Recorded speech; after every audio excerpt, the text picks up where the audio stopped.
To wear a mask or not to wear a mask? That is the question. When the COVID-19 pandemic started, experts did not recommend wearing masks for several reasons. First, it was assumed that only people with COVID-19 symptoms should wear masks, because that's how they reduce the risk of infecting others around them. The second reason why wearing masks was not recommended was because there was, and there still is, a shortage of masks, which are needed most by health workers who are in the front line taking care of COVID-19 patients.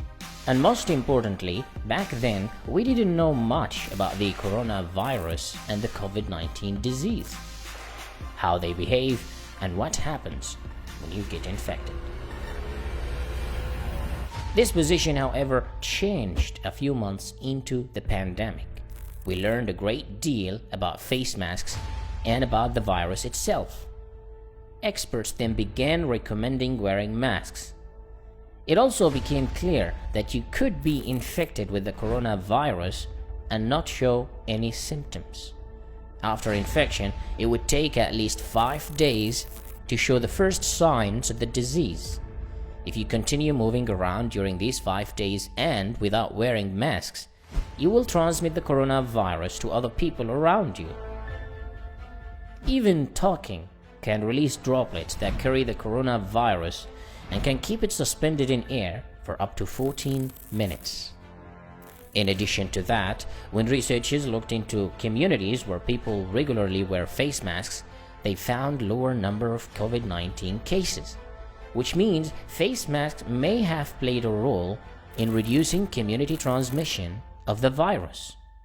In other words, when you put all of this together, wearing a face mask is highly recommended, especially that most countries have now reopened and are allowing people to go back to work and to meet others in public.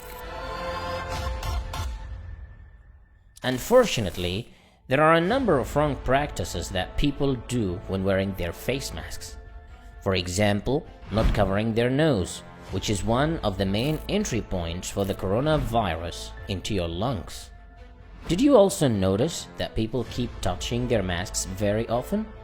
This goes against the findings of a study that showed the coronavirus can remain viable in the outer layer of surgical masks for up to 7 days.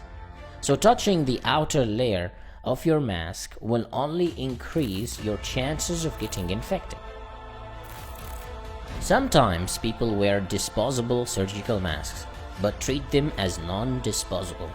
They put them in their pockets or keep them suspended under their chins, or they reuse them over and over again.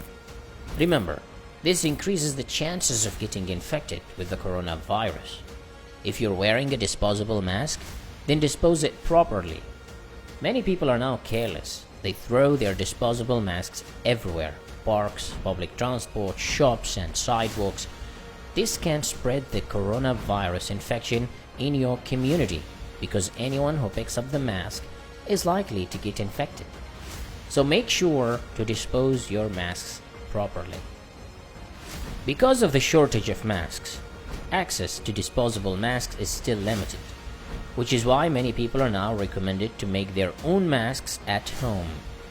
It's important when you make your own masks that you fold the material at least one time to enhance the protection. If you can't make your own masks by yourself, then you can easily buy them from your local tailors, who by now must have already started selling them. These masks, which are made of several layers of clothes, can be reused multiple times. You can take them off and you wash them right away. Their small size allows them to be washed and dried with minimal effort. It is hard to tell how protective these cloth-based masks, but one study showed that adding one layer of nylon stockings can enhance your mask's ability to filter the small particles in the air. By adding this layer, you can create a tighter seal that enhances your mask's protection by up to 50%.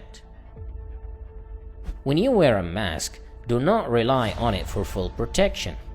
It remains important to practice social distancing and hand hygiene. Your mask is meant to complement these two practices. It's not meant to replace them.